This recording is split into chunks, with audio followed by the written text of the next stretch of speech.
अग्नमभीष्टदोहं तीर्थास्पदं शिवविरञ्चिनुतं सुरन्यं भृत्यार्तिहं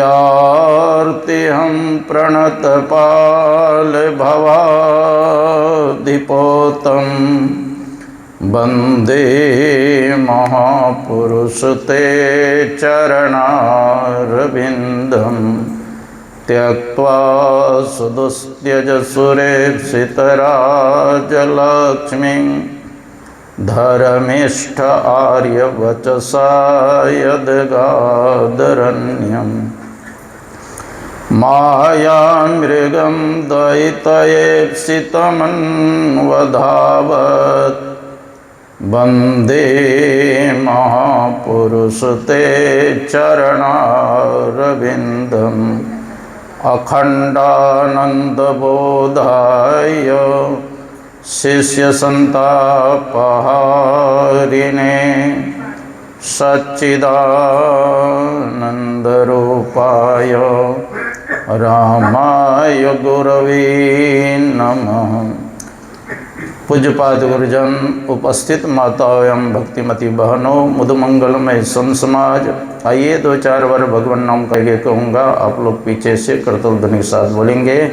जय जय राम, जय जय राम, जय जय राम कहो, जय जय राम, जय जय राम, जय जय राम, जय जय राम कहो, जय जय जय जय राम, जय जय राम, जय जय राम कहो, जय जय राम, जय जय राम, जय जय राम, जय जय राम कहो, जय जय राम। जयति जयति जय राम, हो राम राम, जयति जयति जय राम, हो राम राम, जयति जयति जय राम, हो राम राम, जयति जयति जय राम, हो राम राम।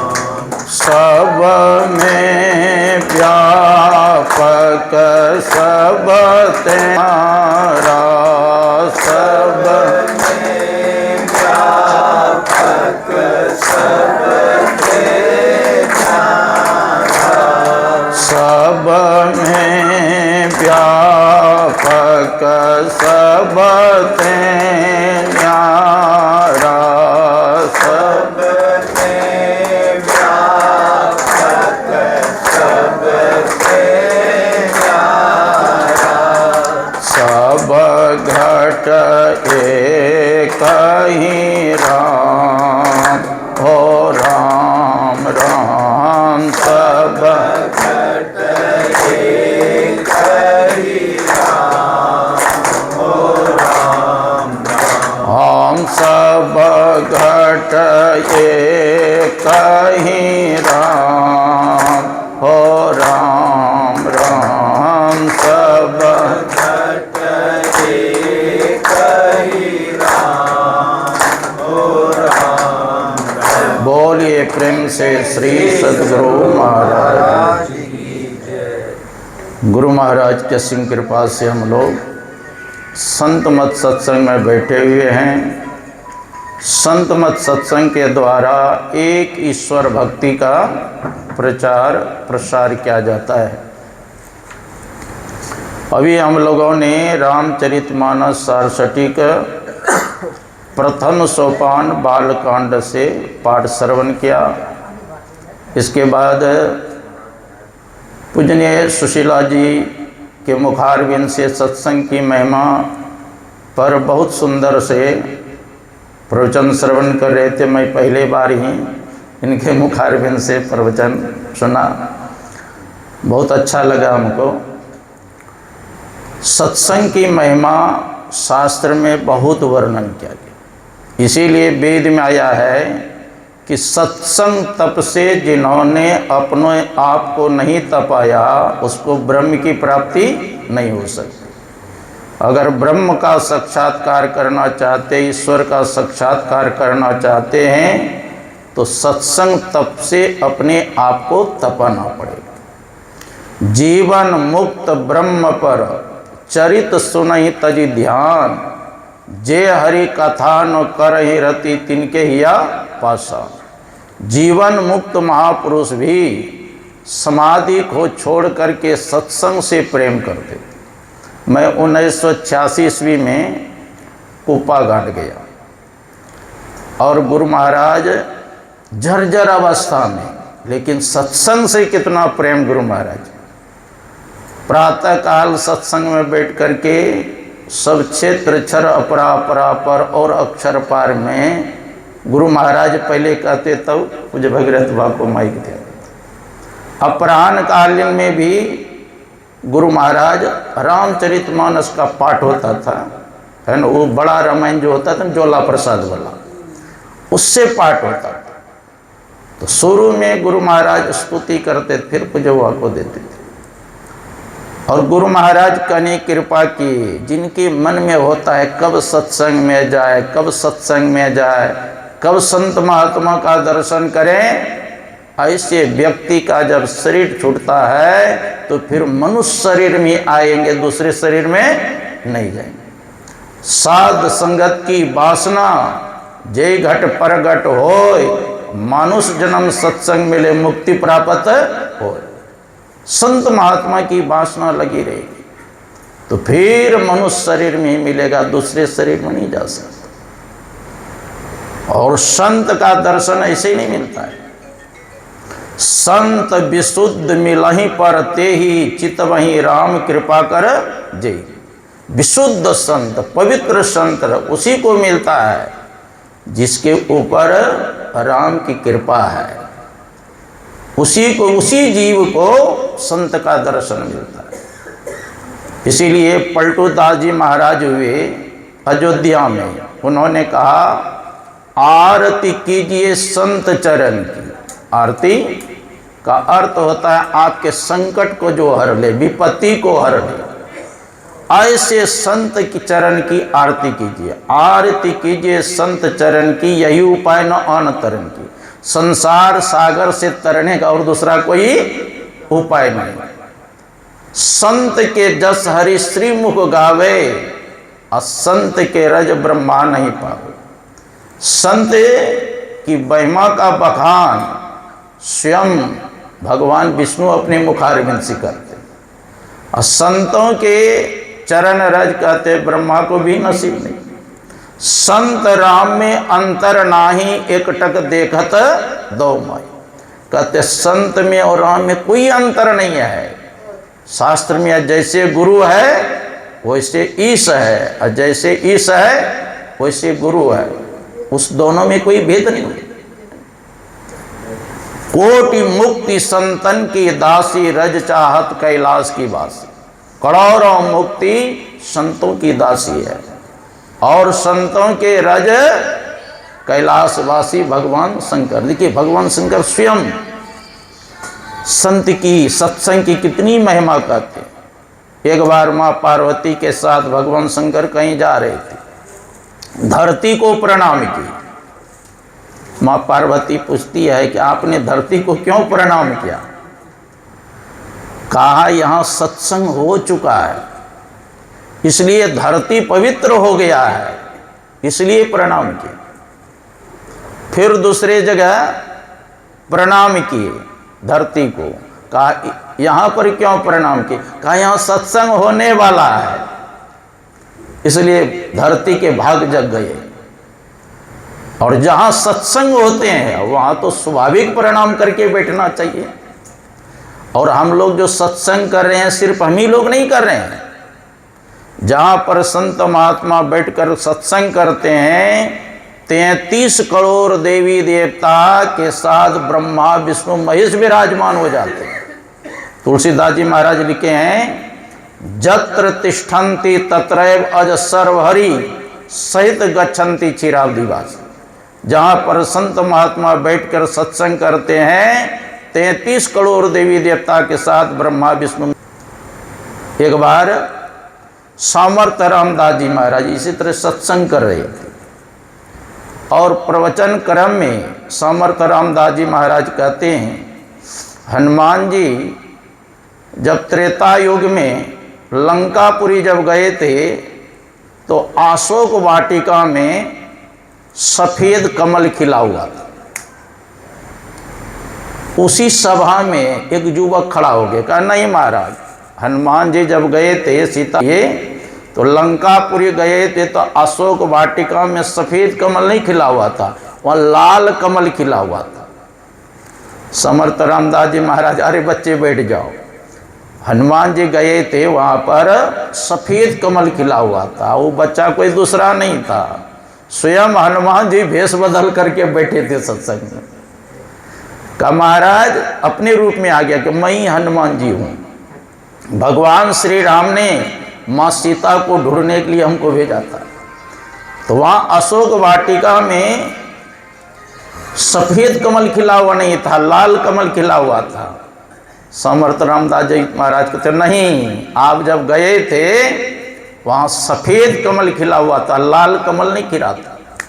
कहते उसी सभा में भगवान श्री राम प्रकट हो गए और भगवान श्री राम कहते हैं हनुमान जी से कि महाराज ठीक कहते हैं, आप जब गए थे अशोक वाटिका यथार्थ में वहाँ सफ़ेद कमल ही खिला हुआ था, लेकिन रावण के प्रति तुम्हारा इतना क्रोध बढ़ गया था कि वो सफ़ेद कमल भी तुमको लाल दिखाई देता था। जैसे कोई व्यक्ति क्रोधित हो जाते हैं, देखते हैं आकाश वगैरह घर सभी लाल दिखाई देता है ना। तो कहने का मतलब क्या हुआ कि जहाँ सत्संग होते हैं वहाँ भगवान श्री राम आते हैं, और जहाँ सत्संग होते हैं हनुमान जी आते हैं। और दूसरी बात है कि संत की कैसी दृष्टि होती है। हनुमान जी गए थे त्रेता युग में और कलयुग के संत कैसे जान गए। इसका मतलब होता है कि संत जो होते हैं वो त्रैकालदर्शी होते हैं, भूत भविष्य वर्तमान तीनों काल के ज्ञाता है, उससे कुछ भी छिपा हुआ नहीं रहता है।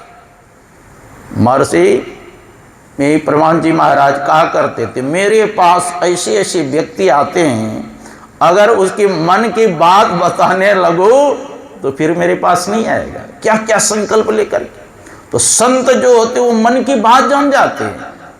रामकृष्ण परमहंस जी महाराज ने लिखा है कि जैसे कांच के अलमारी में आप कुछ भी सामान रख देते हैं तो बाहर से देख लेते हैं कि नहीं, कहा उसी प्रकार साधारण जीव क्या सोचते हैं उस संत उसके मन की बात जान जाते हैं। जैसे अभी सत्संग कर रहे हैं, भगवान बुद्ध भी सत्संग कर रहे थे, एक कुमारी लड़की आई, भगवान बुद्ध को प्रणाम करके बैठ गई।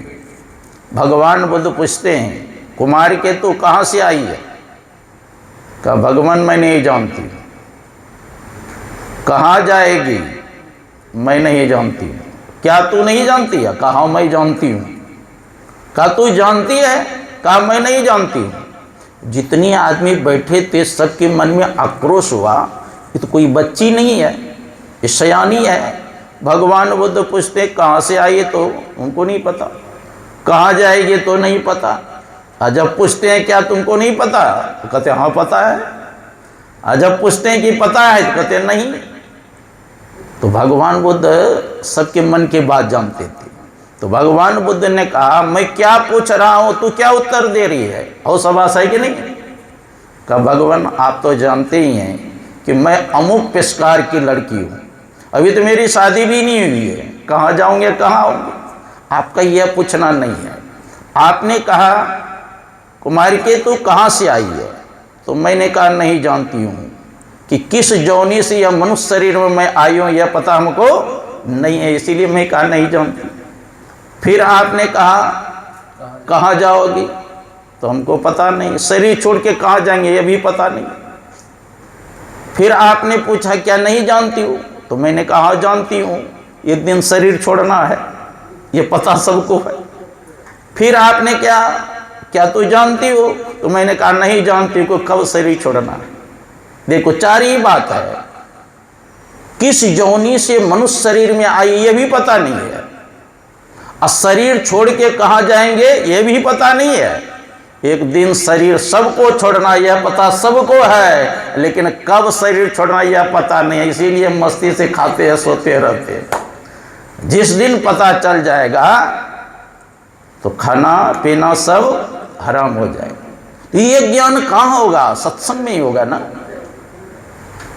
एक बार नारद जी भगवान विष्णु के पास गए, कहा प्रभु मैं आपके मुखारविंद से जानना चाहता हूं कि सत्संग का क्या महिमा है, संत दर्शन का क्या फल है। तो भगवान कहते हैं जानना चाहते हो कि सुनना चाहते हो? मैं जानना चाहता हूं। कहा एक काम करो, यहाँ से तुम भद्रा नदी के तट पर एक बरगद का वृक्ष है, वहाँ जाओ तब तुमको पता चल जाएगा। और जो व्यक्ति मिल जाए उसी से पूछना। तो नारद जी गए, देखा एक कीड़ा नीचे से ऊपर चढ़ते हुए जा रहा है। तो नारद जी सबकी भाषा जानते थे ना, तो उस कीड़ा से पूछते हैं नारद जी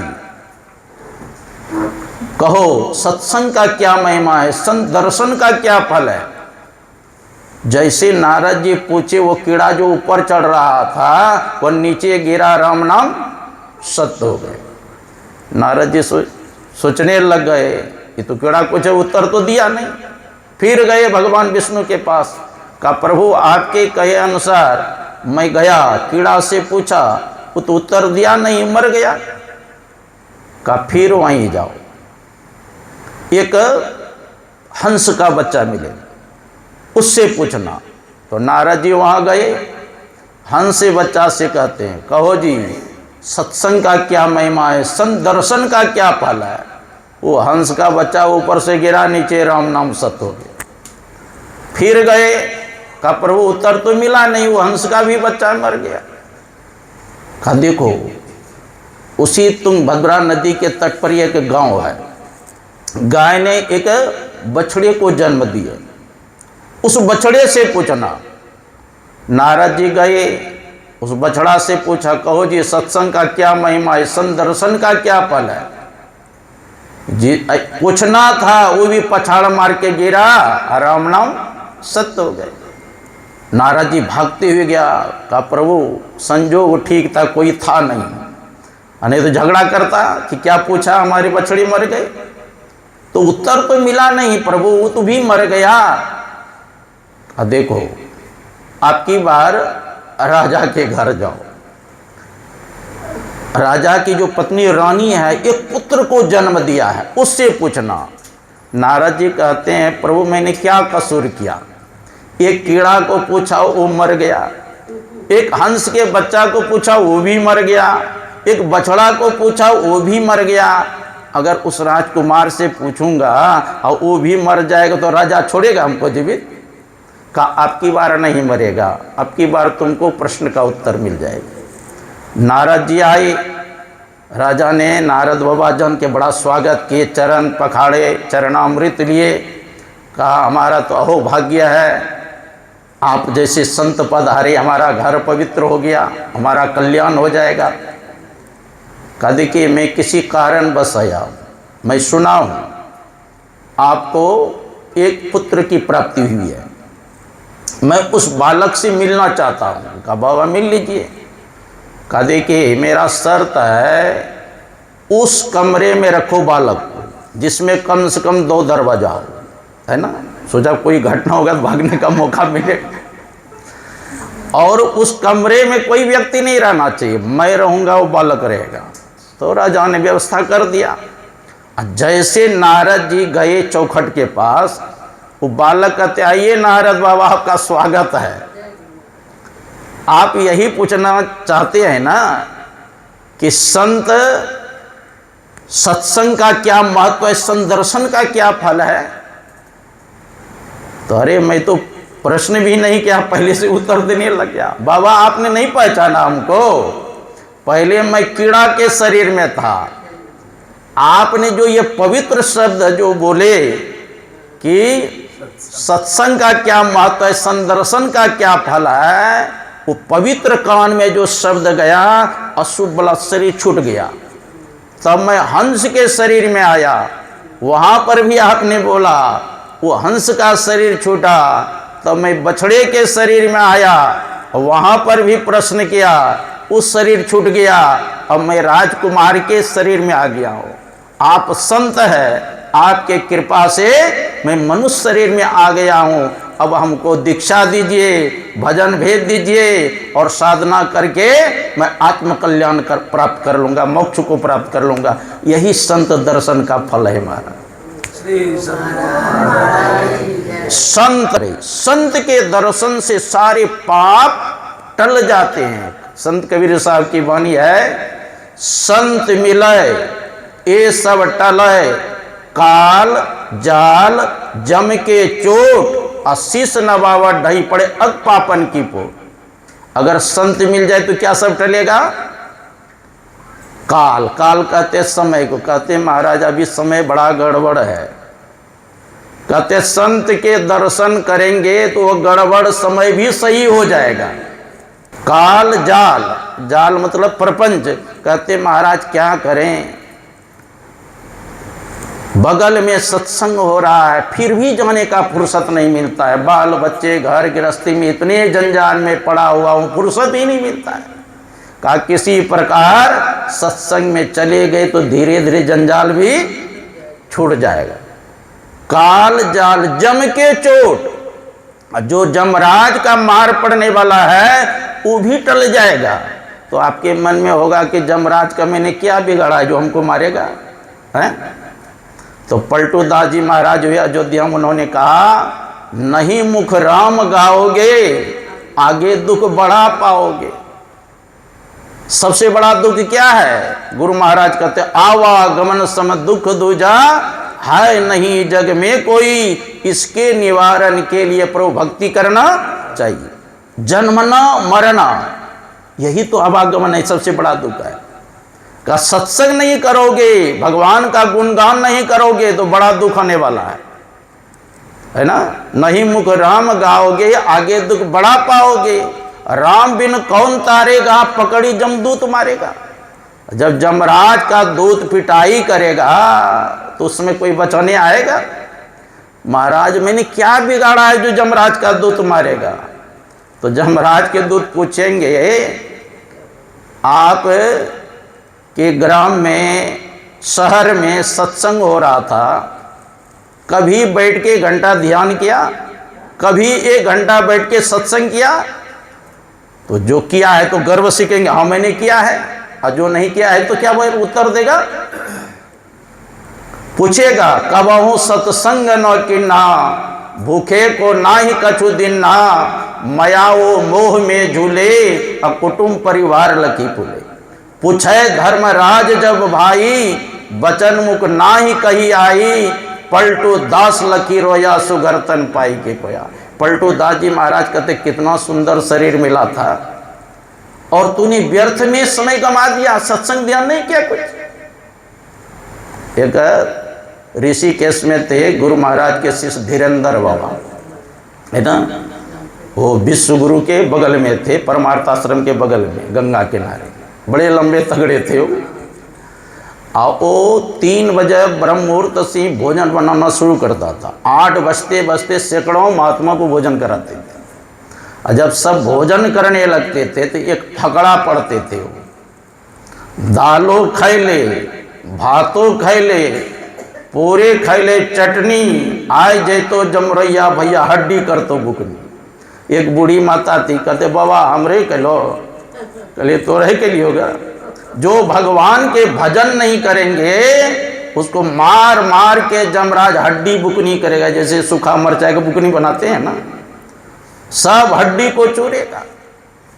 देखो संत महात्मा बड़े दयालु होते हैं, बड़े कृपालु होते हैं। वो तो पैर पकड़ करके भी कहते हैं भजन आतरी कीजिए और बात में देर, और बात में देर जगत में जीवन थोड़ा, मानुष तन धन जात गोड़धरी करो निहोरा। कांच महल के बीच पवन एक पंछी रहता, 10 दरवाजा खुला उड़न को नित उठी चाहता। भज लीजिए भगवान यही में भल है अपना, आवागमन छुट जाए मिटे जन्म की कल्पना। पलटू अटक न कीजिए 84 घर फेर, भजन आतरी कीजिए और बात में देर। और बात में देर हो जाए तो हो जाए, लेकिन भजन में देर नहीं कीजिए। लेकिन हम लोग उल्टा करते हैं, भजन में देर हो जाए लेकिन भोजन में देर नहीं होना चाहिए। हाँ, आलसी लोग क्या कहते हैं, आज कहे मैं कल भजूंगा, कल कहे फिर काल, आज काल के करती अवसर जासी चाल। संत महात्मा कहते ऐसा मत करो, काल करो सो आज कर, आज करो सो अब पल में प्रलय होगा, बहुरी करेगा कब। शरीर का कोई ठिकाना है, कब नष्ट हो जाएगा, शरीर का कोई ठिकाना नहीं। ये घर का तो ठिकाना भी है कि 50 साल या 100 साल रहेगा, लेकिन शरीर का ठिकाना है, बोलते बोलते बोलती बंद हो जाता है, चलते चलते श्वास बंद हो जाता है।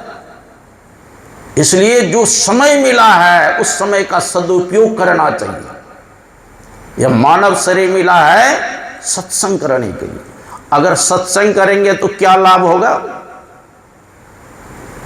तुलसीदास जी महाराज कहते सत्संग करने से 4 फल की प्राप्ति होती है। कितना फल, कौन कौन, आम कटहल बड़हर केला, खाइए तो खाओगे तो पच जाएगा, तब कौन फल मिलेगा महाराज का। सुनी समु जहि जन मुदित मनो, मज्जहि अति अनुराग, लहई 4 फल अछत तनु साधु समाज प्रिया। जो संतों के समाज में जाकर के आनंद मन से सुनते और समझते हैं, शरीर रहते 4 फल की प्राप्ति होती है, अर्थ धर्म काम और मोक्ष। अर्थ कहते हैं संपत्ति को, आपके पास संपत्ति आएगी तो धर्म करेंगे, क्योंकि बिनु धन धर्म होई नो खगेसा, बिना धन का धर्म होगा। जब धर्म करेंगे तो आपकी मनोकामना पूर्ण होगा, इच्छा की पूर्ति होगी और अंत में मोक्ष मिल जाएगा, जन्म मरण के चक्र से सदा छूट जाएंगे। इसलिए कहा सत्संग करने। और देखो सत्संग में आनंद ही आनंद है ना। मुद मंगलमय संत समाजो जो जग जंगम तीरथ राज। संतों का जो समाज है आनंदमय है, कल्याणमय है, मंगलमय है और चलता फिरता तीर्थराज है। एक तो तीर्थराज कहाँ है, प्रयाग में, वह स्थिर तीर्थराज है। लेकिन संत महात्मा का जो अभी कलकत्ता में, कभी दिल्ली में, कभी बनारस में, कभी अमेरिका में, कभी जापान में ही चलता फिरता तीर्थराज है ना। तो कहते हैं मैं गया था एक बार प्रयागराज, तो कुछ गुरु भाई के साथ गए थे, तो नाव पर बैठ करके गंगा जमुना के बीच में, सोचे कि बीच में स्नान करेंगे बेसी पुण्य मिलेगा, है ना। अब बीच में गए, नाव से कूदे, है ना, तो कूदे तो अंदर गए, अब ऊपर कम करंट था, अंदर अधिक था, पूरा ताकत लगा करके फिर ऊपर निकले। तैरने जानता था मैं और सब गुरु भाई थे, तो नीचे बहुत करंट, अंदर, बाहर में कम। और वहाँ के पंडा से पूछेंगे कि ये गंगा जी की धारा है, ये जमुना जी की धारा है, लेकिन सरस्वती की धारा कहाँ है। तो वहाँ के पंडा कहेंगे वो अंतःसलीला, अंदर ही अंदर बहती है, बाहर दिखाई नहीं देता। तो यू धारा हमारे अंदर भी है। ईड़ा भगवती गंगा, पिंगला यमुना नदी, ईड़ा पिंगला लयोर मध्य सुषुम्ना च सरस्वती। ईड़ा भगवती नदी, ईड़ा नारी को गंगा की धार, पिंगला नारी को यमुना की धार। ईड़ा पिंगला लयोर मध्य सुषुम्ना च सरस्वती, ईड़ा पीड़ा के मध्य में उस सरस्वती की धार। उस सरस्वती में स्नान करेंगे तब क्या होगा। त्रिवेणी संगमो यत्र तीर्थराजस उच्यते, तत्र स्नानम प्रकुर्वी तो सर्व पापे प्रमुच्यते। इस त्रिवेणी में स्नान करने सभी पापों से मुक्ति मिलेगी। देखिए संत महात्मा, बाहरी भी गंगा के महत्व है और आंतरिक गंगा, दोनों की महत्व है ना जी। मैं गया था प्रयागराज से, एक डिब्बा गंगा जल लाए थे, और हरिद्वार गए थे हड़ की पेड़ी, वहाँ से भी गौमुख गए थे, वहाँ से भी, है ना, कई वर्ष हो गए, लेकिन गंगा जल में कोई परिवर्तन नहीं, है ना, कोई खराबी नहीं आई। आप चापाकल के, कुआं के, तालाब के रखिए तुरंत खराब हो जाएगा, 2 दिन में गंध करने लगे। उसका भी महत्व है ना।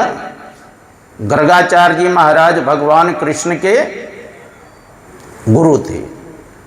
गर्गाचार्य जी महाराज कहते हैं, गंगा गंगेति यो बुरियात योजना नाम सतैरपि मुच्यते सिर पापे व्यो विष्णु लोकम च गच्छति।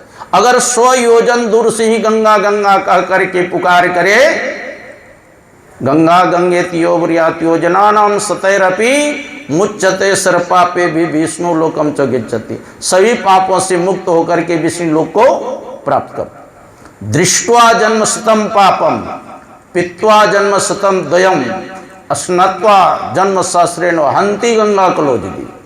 दृष्ट्वा जन्म शतम पापम, सिर्फ गंगा जी का दर्शन करने से, कहते गंगा माँ 100 जन्म के पाप को नष्ट करती।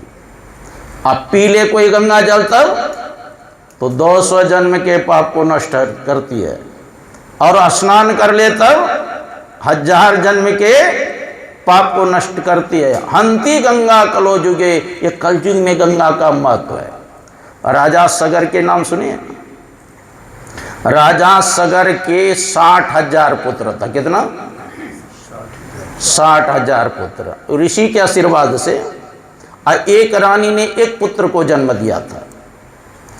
60,000 रानी 2 ही, एक रानी ने 60,000 पुत्र को जन्म, और दूसरी रानी ने एक ही पुत्र को जन्म दिया। उसका नाम था असमंजस, जिसने एक पुत्र को जन्म दिया था। और अश्वमेध यज्ञ प्रारंभ किए थे, 99 यज्ञ कर चुके थे। सोमा यज्ञ में घोड़ा छोड़ा जाता है ना, अब पूरा घोड़ा जहां जहां जाएगा वो सब राज उसी का हो जाएगा। या तो युद्ध करो या टैक्स दो, कर दो, तब छोड़ता था। और 60,000 पुत्र को उसके पीछे पीछे छोड़ दिया था, घोड़ा के पीछे। और कितना बलवान था, इंद्र के समान वो बलवान था। 60,000 पुत्र, इंद्र को डर हो गया। 99 यज्ञ कर चुके हैं, और सोमा यज्ञ पूरा हो जाएगा तो हमको इंद्र सिंहासन खाली करना पड़ेगा, क्योंकि जो पृथ्वी लोक में 100 यज्ञ करते हैं वही स्वर्ग के राजा इंद्र बनते हैं, और जो 1000 राजस्वी यज्ञ करते हैं वही ब्रह्मलोक में ब्रह्मा जी होते हैं, है ना। तो इंद्र जी ने क्या किया, घोड़ा को चोरा करके कहाँ रख दिया था? पताल, है ना, जहाँ कपिल भगवान ध्यान करते थे।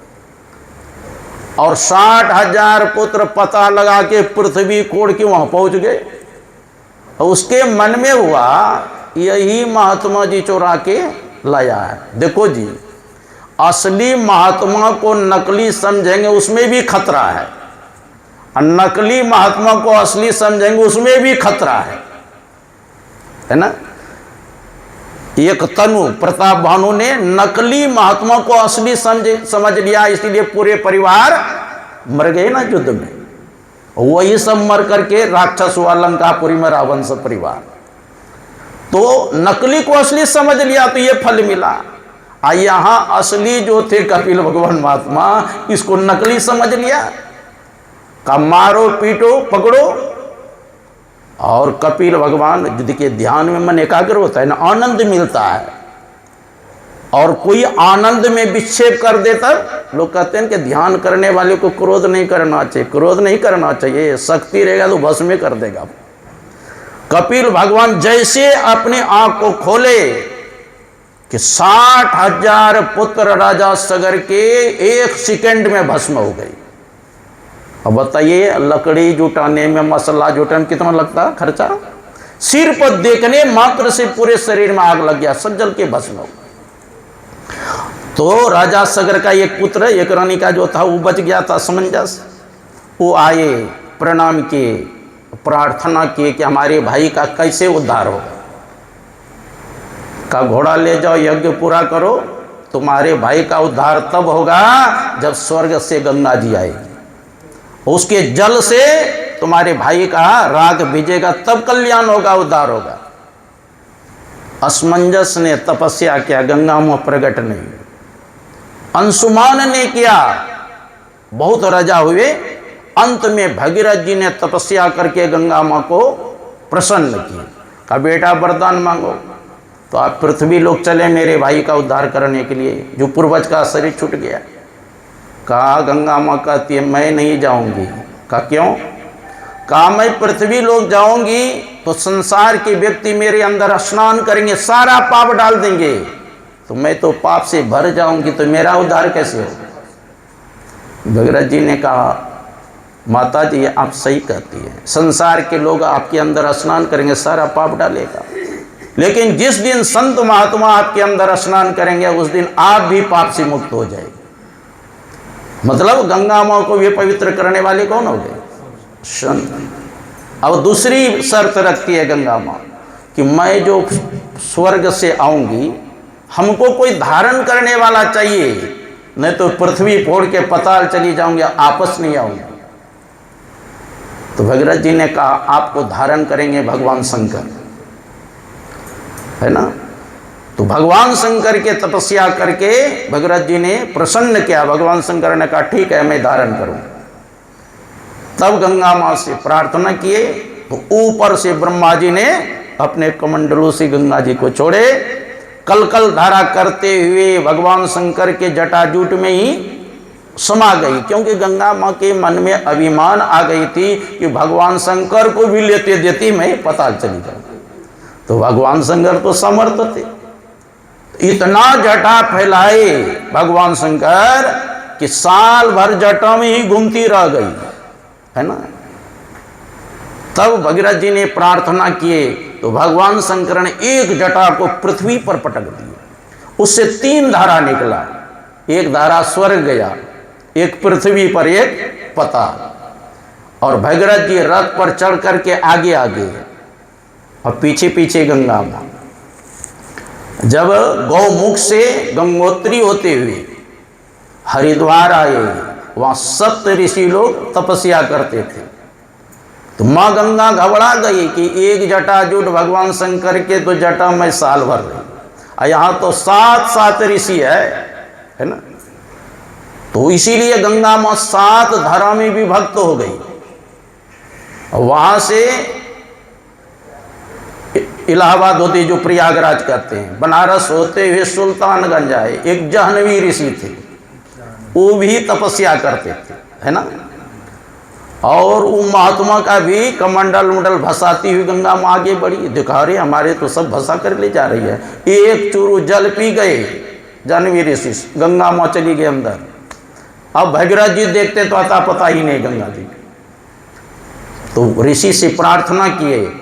तब ऋषि सोचे अगर मुंह से मैं निकालता तो झूठी हो जाएगी गंगा जी, तो जंगा फाड़ करके गंगा जी को प्रवाहित की, इसीलिए उस गंगा जी का नाम पड़ गया जाह्नवी गंगा, है ना। अब भगवान शंकर के जटा से निकली तो शंकरी गंगा, अब भगवान विष्णु के चरण से निकली इसलिए विष्णुपदी गंगा, अब भगीरथ जी ने तपस्या करके लाए इसलिए भगीरथी गंगा। आइए ये गंगा सागर में मिल गया ना, समुद्र में, इसलिए गंगा और सागर नाम पड़ गया, है ना। और जैसे गंगा जी आई और राख भिज गया, सागर का पुत्र सब दिव्य रूप धारण करके स्वर्ग हो गया, मतलब उस छुटकारा हो गया जो श्राप दिया था। तो मेरा कहने का मतलब है गंगा जी को भी पवित्र करने वाले कौन हो गए? संत हुए। भगवान कृष्ण के गुरु थे गर्गाचार्य। कौन थे? गर्गाचार्य। भगवान कृष्ण के पुत्र हुए प्रद्युम्न, प्रद्युम्न के पुत्र हुए अनिरुद्ध, अनिरुद्ध के पुत्र हुए ब्रजनाभ, ब्रजनाभ से गर्गाचार्य जी महाराज कहते हैं गंगा पापम शशि तापम दन्यम कल्प तरोर हरेत पापम तापम तथा दन्यम सद्य साधु समागम। गंगा पापम, गंगा मां मनुष्य के पाप को धोती है। शशि तापम, शशि कहते चंद्रमा को। चंद्रमा दिन के ताप को रात्रि में हर लेते हैं, क्योंकि चंद्रमा का गुण है शीतल प्रदान करना। और दैन्यम कल्प तरोर हरित, और कल्प वृक्ष के पास जब मानव बैठते हैं तो कल्प वृक्ष मनुष्य की दरिद्रता का हरण करते हैं। देखो तीनों का तीन काम, गंगा माँ मनुष्य के पाप को धोती है, चंद्रमा ताप को हर लेते हैं, कल्प वृक्ष दरिद्रता का हरण करते हैं। लेकिन संतों का संग करेंगे तब क्या होगा?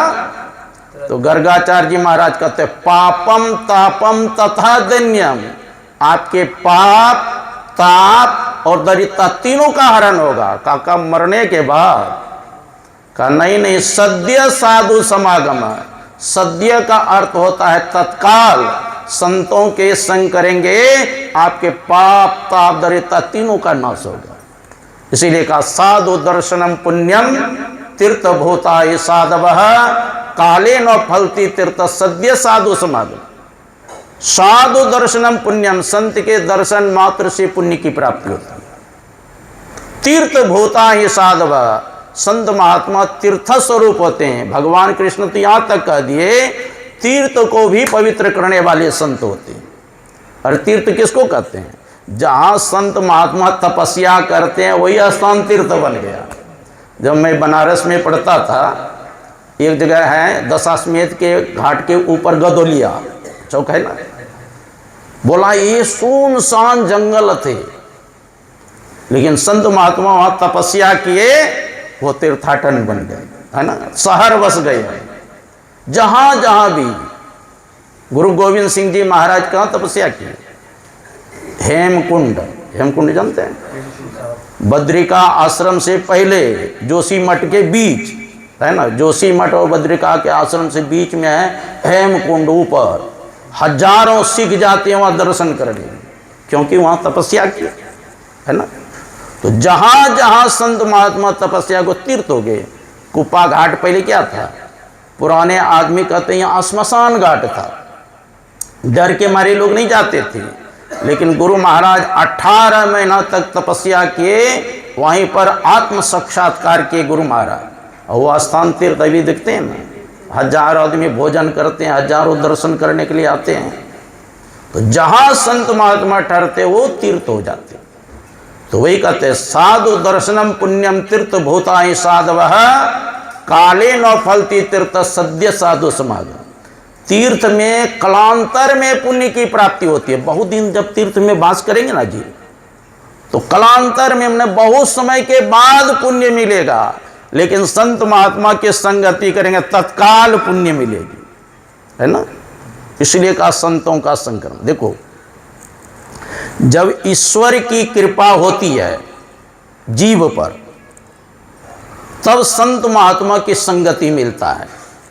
और जब संत की कृपा होती है, तब जीव को भगवंत का संगत दर्शन होता है। जब हनुमान जी विभीषण जी से भेंट हुआ था ना लंकापुरी में, तो विभीषण जी ने कहा था हनुमान जी से, अब मोई भाव भरोस हनुमंता, अब बिनु हरि कृपा मिला ही नहीं संता। विभीषण जी कहते पहले तो हमको भरोसा ही नहीं था कि भगवान का दर्शन होगा कि नहीं होगा, लेकिन अब पक्का भरोसा हो गया। आप जैसे संत का दर्शन हो गया तो भगवंत का अवश्य दर्शन होगा। तो विभीषण जी को हनुमान जैसे संत का पहले दर्शन, तब ना भगवान राम का दर्शन हुआ। हाँ, भगवान श्री राम और भरत सब भाई गेंद खेलते थे आपस में। एक दल के नेता भगवान श्री राम और एक दल के नेता भरत जी, है ना। खेलते हैं ना फुटबॉल जैसे करते हैं, अभी क्रिकेट खेलते हैं, 11-11 प्लेयर होता है कि नहीं, उसी प्रकार अलग अलग थे। जो भगवान श्री राम जब गेंद पर प्रहार करते थे तो धीरे से मारते थे, और जब भरत जी मारते थे इतना जोर से मारते थे गोली ही कर देते थे। किसी ने पूछा भरत जी से, भगवान राम ने धीरे से गेंद पर प्रहार करते, आप इतने जोर से क्यों मारते हैं? तो कहा, महापुरुषों ने कहा भगवान राम ब्रह्म है, और गेंद जो है वह जीव है, अब भरत जी हैं संत है।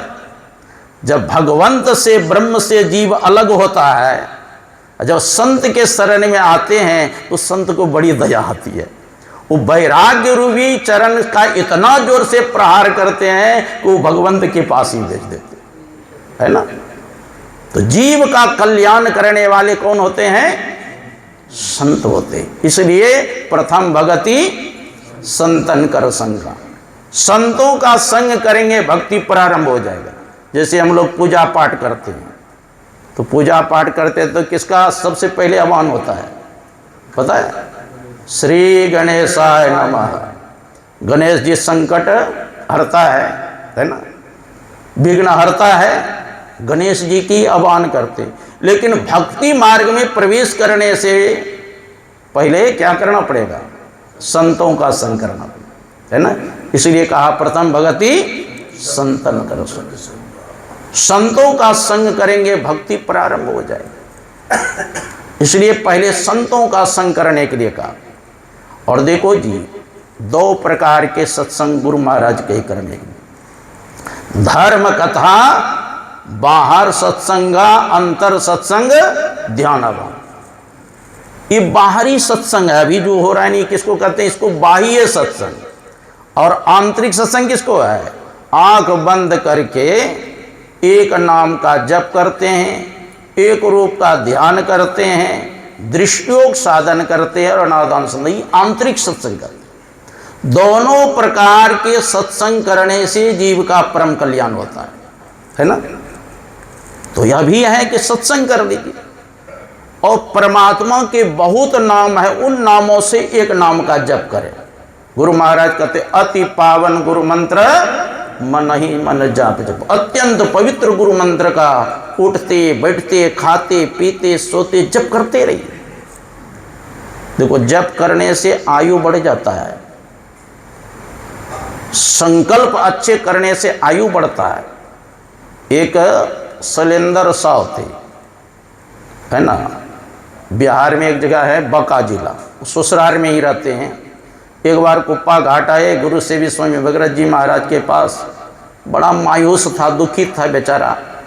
पुजवा पूछते हैं, डॉक्टर साहब क्या बात है, बड़े दुखित हैं। कहा बाबा आजकल मरने का डर हमको बहुत लगता है। बाबा कहते हैं हाँ सीधा करो। तो सीधा क्या? कहा देखिए ये बगल में है ना, ये आयु रेखा है, ये आपका कट गया है, इसलिए डर लग रहा है। हो सकता है गाड़ी से टकरा के आपकी मृत्यु हो जाए, इसीलिए आपको डर लग रहा है। बेचारा पहले से तो डरा हुआ था ही, और डर के मारे हालत खराब हो गई। बाबा कहते हैं एक काम कीजिए, आप डॉक्टरी करते हैं? कहा जी। गरीब से फीस मत दीजिएगा, हो सके तो दवाई भी फ्री में दे दीजिएगा। मन से वचन से कर्म से किसी के प्रति बुरा मत सोचिएगा, है ना। मन से वचन से कर्म से किसी के प्रति बुरा मत सोचिएगा। प्रातः काल स्नान करके जप ध्यान कीजिए, सायन काल स्नान करके जप ध्यान कीजिए, निरंतर जप ध्यान करिए। मरता क्या नहीं करता, डर के मारे करने लग गए। जैसे कहे बाबा 6 महीना के बाद फिर आए तो आपकी बार हंसते हुए आए, मुस्कुराते हुए। बाबा कहते क्या बात है डॉक्टर साहब, बड़ा आप जा प्रसन्न है। कहते बाबा वो जो हस्तरेखा कट गया तो वो जुट गया। मतलब अच्छे संकल्प करने से, जब ध्यान करने से आयु बढ़ जाता है ना, संकट कट जाता है। संकट से हनुमान छोड़ावे। कब हनुमान जी छोड़ाते हैं? मन वचन कर्म जो ध्यान जो लावे। जो मन वचन कर्म से ध्यान करेंगे उसी का संकट दूर करेंगे हनुमान जी, है ना। संकट ते हनुमान छोड़ावे, मन वचन कर्म ध्यान जो लावे। का हनुमंत विपत्ति प्रभु सोई, जब तब सुमरन भजन होई। विपत्ति कब होता है जीव के ऊपर? जब आप भजन सुमरन सत्संग ध्यान नहीं करते हैं, तभी तो विपत्ति आती है। हाँ, दुख में सुमरन सब करे और सुख में करे न कोई, और जो सुख में सुमरन करे दुख काहे को होए। जैसे विपत्ति में पढ़ करके भगवान का स्मरण करते हैं, चिंतन करते हैं, उसी प्रकार सुख आने पर भगवान का स्मरण कर दुख आएगा? दुख नहीं आएगा। विपदो नैव विपदः संपदो नैव संपदः विपद विस्मरणम विष्णु संपन्न नारायण स्मृति। वह विपत्ति नहीं है जिसको हम लोगों ने मान रखा है, वह संपत्ति नहीं है जिसको हम लोगों ने मान रखा है। असली संपत्ति क्या है?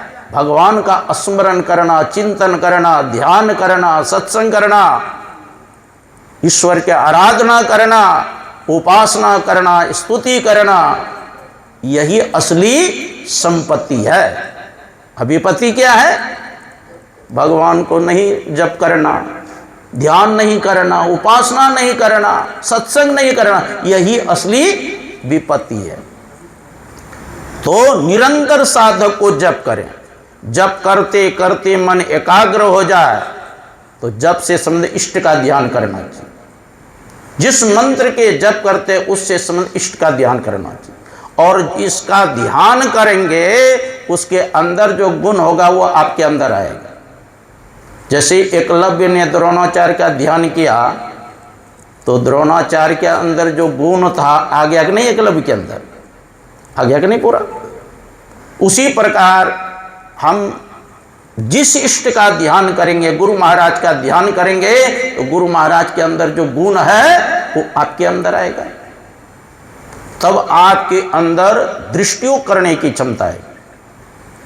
देखिए आरती में गुरु महाराज सब खोल के लिख दिए, आरती तन मंदिर में कीजिए। कैसे?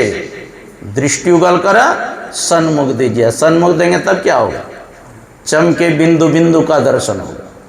सूक्ष्म अति उज्ज्वल ब्रह्म ज्योति अनुपम लख लीजिए, जगमग जगमग रूप ब्रह्मांड नीरखी ज्योति तज दीजिए। यहाँ तक दृष्टि होगी। इसके बाद शब्द सूरत अभ्यास सरलतर करी करी सार शब्द गई लीजिए। हमारे अंदर अनहद शब्द है, उन अनहद शब्द में एक शब्द है सार शब्द, उसको पकड़ना है ना।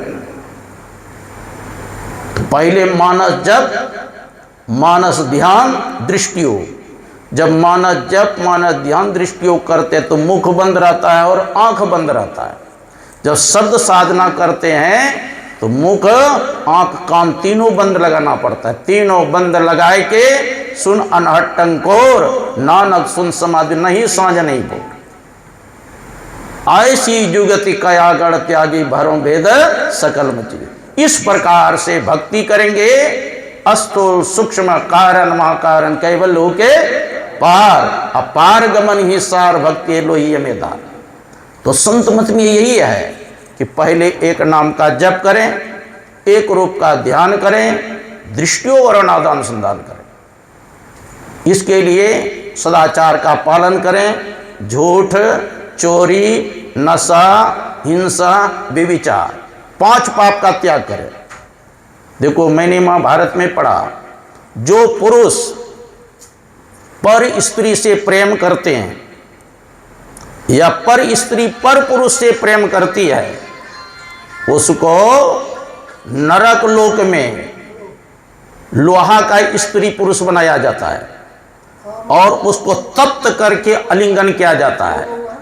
इसलिए पुरुष को चाहिए एक पत्नी व्रत धारण करे और स्त्री को चाहिए एक पति व्रत धारण करो। देखो ये तो थोड़ा दिन का जिंदगी है ना, थोड़ा दिन का। देखिए ये क्या संसार नाट्यशाला है। क्या है संसार? नाट्यशाला। नाटक खेले हैं आप लोग, देखे होंगे। तो ये भी नाटक ही हो रहा है। कोई पिता के रोल कर रहे हैं, कोई माँ के रोल कर रहे हैं, कोई पति का रोल कर रहे हैं, कोई पत्नी का रोल कर रहे हैं, कोई सास का रोल कर रहे हैं, कोई ससुर का रोल कर रहे हैं। ये रोल हो रहा है। बढ़िया रोल करके जाएंगे तब तो मनुष्य शरीर मिलेगा, और नहीं तो पशु पक्षी कुत्ते गधा में भेज देगा, है ना। अब जैसे नाटक खेलते हैं ना, अब बढ़िया रोल जो करता है तो फिर मौका मिलता है खेलने का। अब बढ़िया रोल नहीं किया तो फिर उसको मौका मिलता है। अरे क्रिकेट खेल रहा है और जो खिलाड़ी बढ़िया से नहीं खेलेगा मौका मिलता है उसको। हाँ, उसी प्रकार यह मनुष्य शरीर सबको रोल मिला है। थोड़ा 100 साल का आयु है, 50 साल का आयु है, किसी का 70 साल, किसी का 80 साल। इसमें बढ़िया रोल करके जाइएगा तब तो फिर मनुष्य शरीर मिलेगा, और नहीं तो पशु पक्षी में चले जाएंगे, गधा उल्लू में चले जाएंगे, क्योंकि तुमको रोल करने का ढंग नहीं है।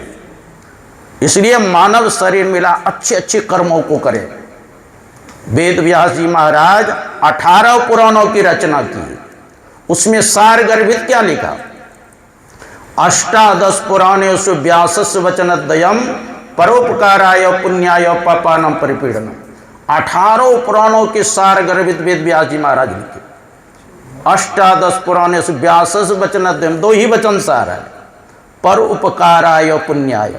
परोपकार करना यही सबसे बड़ा पुण्य है। अब पापाश्रय को कष्ट देना, सताना, यही सबसे बड़ा पाप है। परहित सरिस धर्म नहीं भाई, अब पर पीड़ा सम नहीं अधमाई। दूसरे का हित करना इससे बढ़कर के पुण्य नहीं है, और दूसरे को सताना इससे बढ़कर के पाप नहीं है। तो मानव शरीर मिला है, अच्छे अच्छे कर्मों को करें, ऐसा कर्म करके जाओ कि बाद में पश्चाताप करना न पड़े, है ना। ऐसा कर्म करो। जब आए तुम जगत में, जग हंसे तुम रोए, ऐसी करनी कर चलो तुम हंसो जग रोए। जब बालक का जन्म होता है, माता पिता, नाना नानी, दादा दादी कितना खुशी मनाते हैं। अब बालक का जन्म हुआ, कितना कष्ट हो रहा है, रो रहा है, उधर ध्यान जाता है किसी का? हाँ, मिठाई बांटते हैं, खुशी मनाते हैं, नाचते कूदते हैं, अब बांटते उधर किसी का ध्यान नहीं। कहा देखो जी, तुम जब जन्म लिया तू तो रो रहा था, अब परिवार के सदस्य खुशी मना रहा था। तुम भी ऐसा कर्म करके संसार से जाओ कि तुम हंसते हुए चले जाओ, और तुम्हारे विरह में परिवार के लोग रोए कि बड़ा नेक व्यक्ति था, बड़ा अच्छा व्यक्ति था, है ना, हमारे सदस्य थे, चले गए। तुम्हारे विरह में ऐसा कर्म करके जाओ। ऐसा कर्म क्या है? यही है सत्संग, दूसरे का भलाई करना, ध्यान करना, यही ना शुभ कर्म है। तो गुरु महाराज कहते 5 पाप का त्याग करो, एक ईश्वर पर अचल विश्वास, पूर्ण भरोसा, ता अपनी अंतर में उनकी प्राप्ति का दृढ़ निश्चय रखना, सदगुरु की निष्कपट सेवा, सत्संग और दृढ़ ध्यानाभ्यास, इन 5 को मोक्ष का कारण समझना चाहिए। तो हम लोगों को जो गुरु महाराज बताए हैं, ब्रह्म मुहूर्त में उठ के ध्यान करना चाहिए, स्नान के बाद ध्यान करना चाहिए, और सायं काल बैठ के ध्यान करना चाहिए, और सोते समय जब ध्यान करते हुए सो जाएंगे तो बुरा स्वप्न नहीं होगा। ये आप लोगों से हम थोड़ा सा कहा। बोलिए श्री सदगुरु महाराज की।